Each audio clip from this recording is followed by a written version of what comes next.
start with the knife almost every list starts with. The plain one. No bolster, no shield. Just a single blade of carbon steel and a handle worn smooth by a farmer's thumb. The story goes that an American tradesman carried it in 1955, that hardware stores stamped them out by the hundreds of thousands, that a man could buy one for less than $1 and never think twice. There is only one problem with that story. In 1955, this knife did not have a name yet. The word we stamp on its handle today, Sodbuster, was a trademark that would not be registered for another 12 years.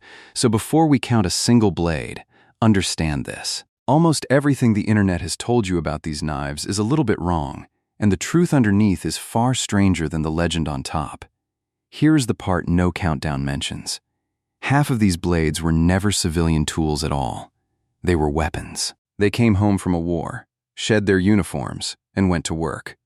Wiring the new suburbs, splicing the telephone lines, rigging the cargo on the docks, until the country quietly disarmed its own pocket and forgot they had ever been issued to soldiers, because a knife is an argument. The shape of a blade is a claim about how a job should be done.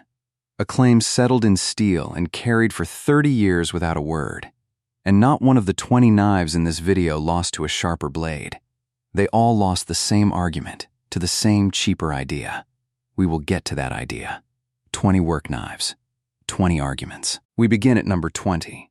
The one that is not even as old as it pretends to be. Number 20. The plain farmer's knife America calls the Sodbuster. Strip away the myth, and what remains is the purest argument on this list. An argument for disposability. No bolster to reinforce, no shield to inlay, no liner worth the name. Just carbon steel and a slab of wood, priced so low a man could lose it in a hayfield and feel nothing. The pattern itself is genuinely old.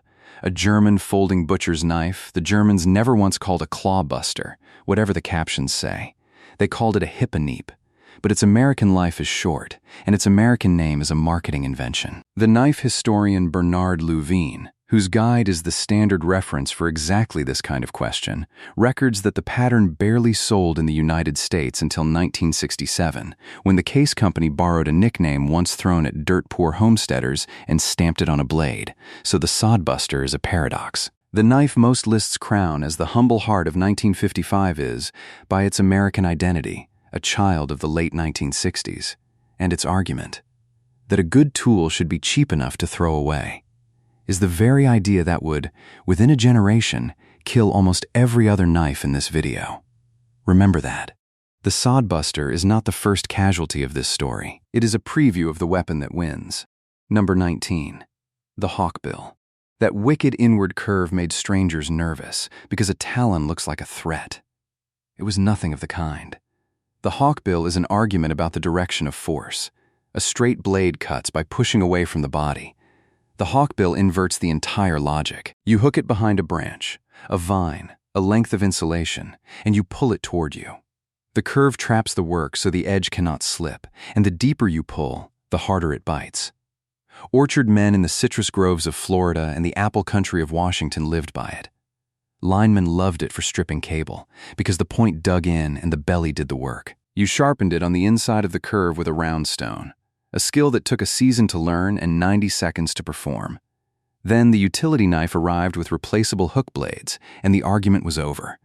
Why hone a curve when a fresh edge snaps in for a nickel? But ask the man who pruned 10,000 trees in a season, and he will tell you a hawkbill never once needed a new blade halfway up a ladder. Number 18. The linoleum knife. A short, hooked, fixed blade that hung by the register of every hardware store in the country. Its argument is buried in its shape, literally. The point curves downward and stays sunk in the material, while the handle rides above your knuckles, so a man could drag a 9-foot cut along a straight edge without the blade ever wandering up out of the floor. The post-war housing boom laid millions of square feet of linoleum, kitchen floors, church basements, diner counters, and every floor layer in America scored and trimmed it with this exact tool. A good installer could freehand a curve around a toilet flange so clean it looked grown in place. Vinyl tile, new adhesives, and the snap blade utility knife pushed it aside through the 60s and 70s. The hardware store still stocks a version. Ask the young clerk what it is for, and watch him guess. In 1955, Every man in the store already knew. Number 17. The cotton sampler's knife. And this one is not really about a knife at all. It is about trust. In the cotton warehouses of Memphis, Dallas, and New Orleans, money was graded by hand. A classer carried a long, slim blade made for one motion, slashing through the burlap and steel bands of a 500-pound bale to pull a fist of fiber from deep inside. He judged staple length, color, and trash by eye and fingertip in rooms lit only by north-facing skylights, because north light, and only north light, showed cotton its true color. That judgment set the price of the entire bale. A good classer earned more than a bank manager, and his knife never left his pocket. Then the machines learned to see. Instrument testing arrived in the 1960s and took over completely by the 1980s, measuring fiber without ever touching the cotton the way a human hand did. The skylit rooms went dark. The knife did not lose to a better knife. It lost to a machine that made the classer's trained eye, and the blade that served it. Unnecessary. Number 16. The timber scribe, or race knife. A stubby folder with a strange curled tip, like a tiny gouge bent into a hook. Most Americans have never seen one, and yet it once marked half the lumber in the country. Its argument is permanence. Ink washed off in the rain. Chalk rubbed away in transit. But drag this hooked tip across the end grain of a log, and it carved a clean groove that lasted as long as the wood did. Log scalers marked board footage on timber floating down to the mill. Co-opers scribed barrel staves so the same barrel went back together after a repair. In the logging camps of Maine and Oregon and the Upper Peninsula of Michigan, the scalers' marks were the numbers men got paid on. Lumber crayons and stencils slowly replaced it, and by the 70s, the timber scribe was a curiosity. Antique dealers misidentify them constantly today, listing them as leather tools or surgical instruments. The men who could read a scribed log at a glance are very nearly all gone. Number 15. The cobbler's knife. In 1955, there were more than 60,000 shoe repair shops in America, and every one of them ran on a plain square-point blade that cost about 40 cents and looked like nothing at all. But the argument was never in the steel. It was in the wrist. Watch a cobbler skeeve a sole down to a feathered edge, trim it flush in one continuous pass, cut heel lifts freehand faster than a machine could be set up, and you are watching 20 years compressed into a motion. He touched the edge to the stone dozens of times a day, wore the blade to a thin sliver, and reached for another. Children waiting for their school shoes watched the leather curl off like wood off a plane. Then shoes got cheap. Imports and synthetic soles made repair cost more than replacement, and the shops closed by the thousands. Fewer than 5,000 cobblers remain in America today. The 40-cent knife that kept a nation in its shoes now sits in a drawer of a building that has become a phone store. Number 14. The Farrier's hoof knife. Proof that in 1955, the horse had not yet left American life. Milk wagons still ran behind horses in Baltimore into the 60s. Small farms, city stables, junk dealers, and Amish communities kept hundreds of thousands of working animals, and every one of them needed a farrier. His knife carried a curved blade that ended in a tight loop, and that loop is the whole argument. A straight edge could pare the sole and trim the frog, but only the looped tip could clean the narrow clefts beside it, where a straight blade simply could not reach. He bought the knife, then reshaped and resharpened it until it matched his hand and his exact angle of attack, working bent double under half a ton of animal, where a dull edge meant wrestling instead of cutting. Trucks and tractors retired the working horse through the 50s and 60s, and the farrier's trade shrank to a fraction of its size. It survives today, serving pleasure horses, and the hoof knife survives with it. But the sight of a farrier's wagon working a city street, anvil and rasp and knife aboard, is gone for good. Number 13. The leatherworker's head knife. The oldest design on this list by a margin measured in millennia. That half-moon blade on a short center handle appears in Egyptian tomb paintings some 4,000 years old, and in 1955 it was still the master tool of every saddle shop, harness shop, and belt maker in the country. Its argument is the rocking cut. A dragged blade stretches and frays leather. The round knife rolls through it, so a saddler could take one clean pass through skirting 1/4 of an inch thick, steer around a curve by rolling the edge, and skeeve thick hide down to nothing with the flat. Al Stolman, whose manuals taught more American leatherworkers than any school ever did, treated the head knife as the one tool a craftsman had to master before he was trusted to cut anything that mattered. A full year of an apprenticeship spent just learning to sharpen it. And here the civilian and the military threads cross. The same shop that cut a rancher's saddle cut the cavalry's tack. The girths, the scabbards, the slings that carried a soldier's weapons. Clicker presses and strap cutters eventually took the production work. The head knife never fully died, because nothing cuts leather better. But the neighborhood harness shop, with its wall of hides and its smell of neatsfoot oil, vanished from American towns inside a single generation. Number 12. Here the story leaves the farm and the workshop for the waterfront. In the ports of New Orleans, Mobile, and Charleston, whole gangs of longshoremen carried a knife most of America never knew existed: the short, curved banana knife. Banana boats arrived from Honduras and Guatemala with the fruit still on the stalk, 90-pound stems of it, and the men who broke them down cut the hands of fruit free by hand, at speed, a gang emptying a ship in hours. The curve let a man work fast in a tangle without burying the point in the stem, or in the man beside him. And it handled the other hazard too: the tarantulas and snakes that rode north in the stalks, dropping out onto the crew below. Old dock hands swore about spiders the size of a fist. Then the growers began boxing the fruit at the plantation in the early 1960s, and containerization swallowed the ports whole. The banana gangs dissolved almost overnight, and the knife went with them. It is so thoroughly forgotten now that collectors argue about what the surviving examples even are. Number 11. Before the supermarket, Purdue's came with proof. And the proof was a knife. The grocer and the market man carried a long, slim melon knife, and when a customer doubted a watermelon, he plugged it. One deft cut, a neat triangular core drawn out on the blade, the red flesh shown, the plug pressed back. Sold. The blade had to be slim enough to pull a clean plug, long enough to reach the heart of a 30-pound melon, and sharp enough to do it in 3 seconds while the customer watched. Its argument was not really about cutting fruit. It was a handshake. A small ceremony of trust between the man selling and the man buying, sealed with a slice. Self-service supermarkets ended the ceremony. Nobody plugs a melon for you at a chain store. You carry it home and you gamble.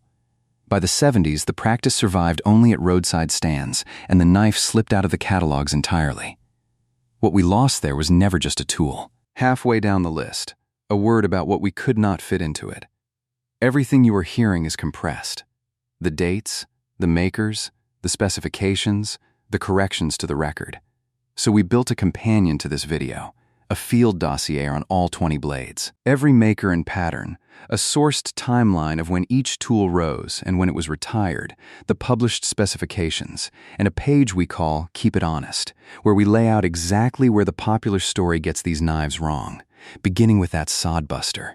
It is free. It holds more than we could ever say out loud, and the code is on your screen right now. Scan it, or don't, and let's get back to the count. Number 10. The grafting and budding knife, with which a nurseryman performed something close to surgery. A thin, flat, razor-polished blade for the long sloping cut that joins scion to rootstock, and often a brass bark lifter on the spine for peeling bark back in the summer budding season. A skilled hand could set 2,000 buds in a day, each one a 2-second operation. Cut, lift, slip the bud in, wrap. The argument here was for the perfect edge, because a ragged cut meant a dead graft. A dead graft meant a lost tree, and a lost tree meant a lost season.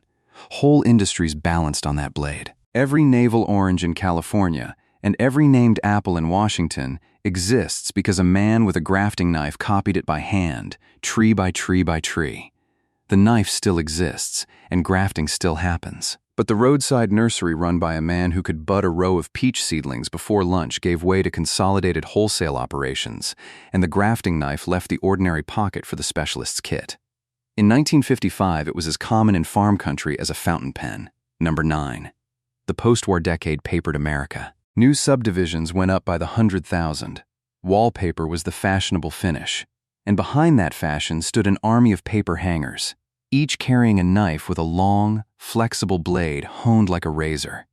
The argument was flexibility taken to an impossible extreme. Wallpaper often came with untrimmed selvage edges, and the hanger trimmed them by hand along a straight edge, then cut each hung strip at ceiling and baseboard in one flowing stroke, the blade flexing against the wall, slicing wet paper without tearing it.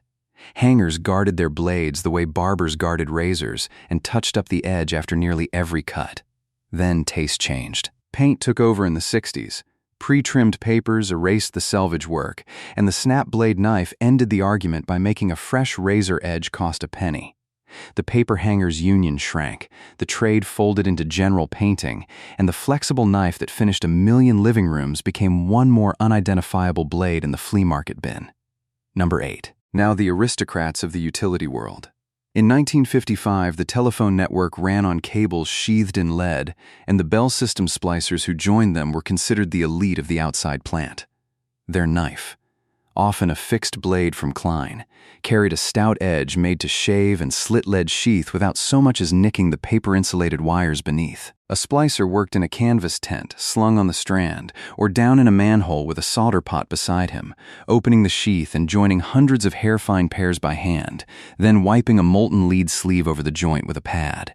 He filed and reshaped his blade to a personal pattern, and that knife marked him as trade royalty the way a conductor's watch once did. Plastic insulated cable arrived through the 50s and 60s, modular connectors replaced hand splicing, and fiber optics finished the craft entirely. The Klein knife survives in the catalog, nearly unchanged, bought now by electricians who have no idea their blade was designed for a trade that no longer exists. Number 7. Ask a man who worked a job site in the 1950s what rode in his pocket, and the odds are it was this: the 4-blade utility pattern. A spear blade, a can opener, a screwdriver and cap lifter, and a punch. Issued to millions of servicemen and stamped out by Camillus, Ulster, and Imperial. This is where the disarmed pocket becomes literal. Army surplus flooded the country after the war, and a man could buy a genuine issue knife for under $1 at any surplus store, which very likely made it the most widely carried working knife in post-war America. The military knife historian Frank Chazaska has spent decades documenting exactly these government patterns and where they went once the uniforms came off. The can opener alone justified the knife. In 1955, cans had no pull tabs, and a man ate lunch out of a can beside a half-built highway.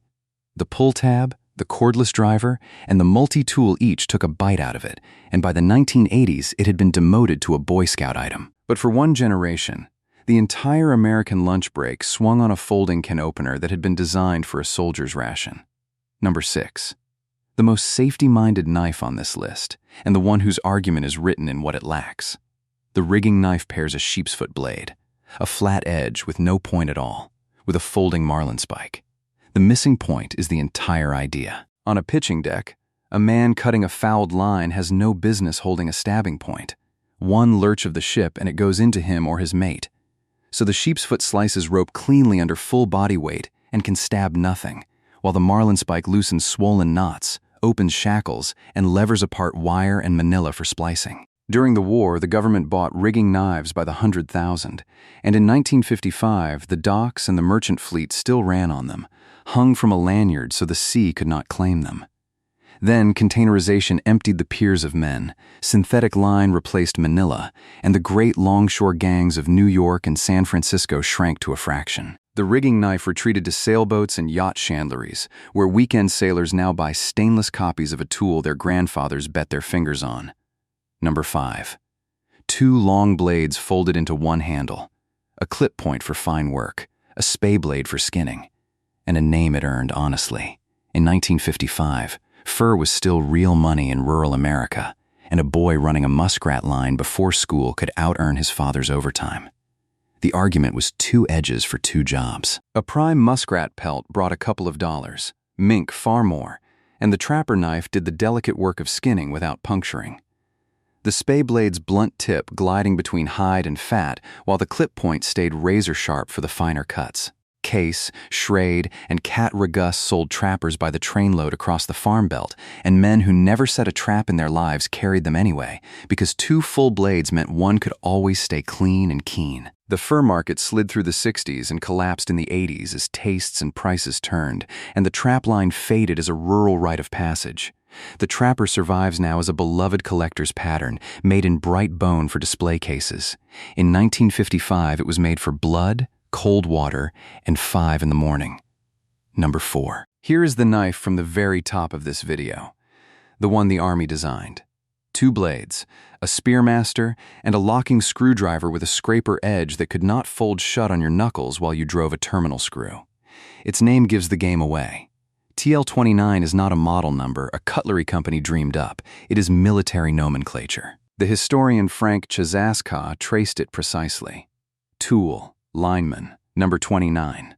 The 29th item in a Signal Corps electrician's kit, born in the First World War and enlarged to the size we know in the 1930s C. Houston Price's Collector's Guide follows the same lineage back to that first war-era electrician's blade. So when American electricians adopted the TL-29 as if it had been designed for them, it had been, just not for them. It was designed for a soldier stringing field wire under fire, and it came home as surplus for 50 cents. Paired with a set of lineman's pliers, that demobilized Army knife wired the entire post-war suburban expansion, tract by tract, panel by panel. Purpose-built strippers, insulated drivers, and eventually job site rules against pocket knives pushed it out through the 70s and 80s. Klein still makes a version. Ask a young electrician what a TL-29 is, and you will get a shrug for the knife that electrified America. Number 3. 3 blades in 1 handle. A clip point for general work, a sheep's foot for straight controlled cuts, and a spay for delicate ones. The Stockman was born on the cattle ranch, where its argument was simple: the right edge for each job, all of it riding in a single pocket. But the Stockman broke out of the ranch and became the thinking man's work knife everywhere. Carpenters took to the sheep's foot for cutting to a line, plumbers to the clip for reaming and scraping, foremen to the luxury of 3 fresh edges between sharpenings. A good Stockman cost around $3.50, nearly 2 hours' wages for a tradesman, and men bought them anyway and carried them for 30 years. It was a serious purchase, often a gift marking a boy's first real job, handed over with a lecture about keeping it sharp and keeping it clean. It never fully vanished. Collectors keep the pattern alive in every handle material imaginable. But the sight of a man drawing a Stockman from his pocket and opening it to the correct blade without once looking down belongs to another America. Number 2. The plainest entry on the list was also the best seller of them all.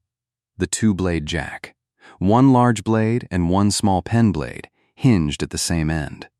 Was the default American pocket knife, sold in more hardware stores than any hammer and stamped out by Imperial, Colonial, and Coup Millis in the tens of millions. It cost anywhere from 49 cents to $2, and it was simply assumed on a man's person the way a wallet was.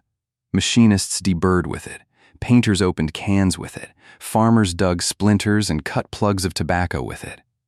When a stranger on a job site asked, "Do you have a knife?" the answer was always yes, and it was always a jack. Schools did not blink at a boy carrying one to a paper route or a scout meeting. What killed the everyday jack was not an invention, but a slow cultural turn. Utility knives on the job, rules and metal detectors off it, and the quiet death of the assumption that a man simply carries a blade. The jackknife did not vanish from the stores. It vanished from the pockets, which is a lonelier way to go. And finally, number 1. If American work knives have a king, it wears a plain iron crown. The Barlow.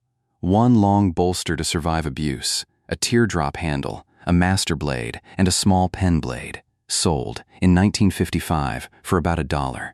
Except the most American knife in America is not American. The pattern was born in Sheffield, England, around 1670, most likely in the shop of a cutler named Obadiah Barlow. It crossed the Atlantic with British immigrants and rooted itself so deeply in the frontier that we forgot it had ever been foreign.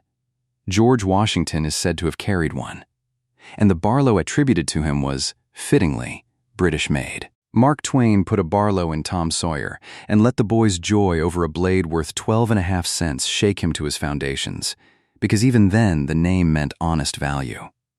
The American Barlow only came into its own around 1875, when John Russell's Green River Works finally stamped them out by the machine load in Massachusetts. And that is the whole argument of the Barlow. It cost $1, so it went everywhere. Down wells, up scaffolds, into engine bays, into the hands of boys receiving their first knife with the same speech every grandfather gave about never cutting toward yourself. The companies that made them are gone.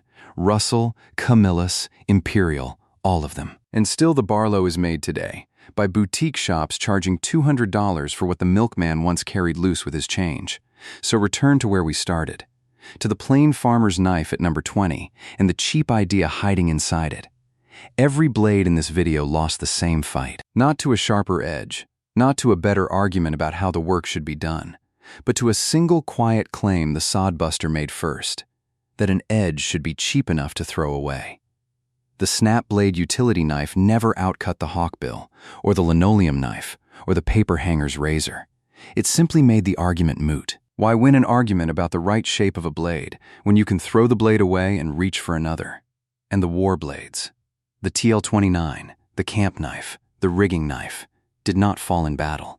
They were demobilized a second time, mustered out of the pocket the way they had once been mustered out of the service, until an entire generation of soldiers' steel lay quiet in dresser drawers, its uniform long since forgotten. I have held one of those drawer knives, a worn TL-29 with a stranger's initials scratched into the bolster, and felt the whole vanished argument of it in my hand.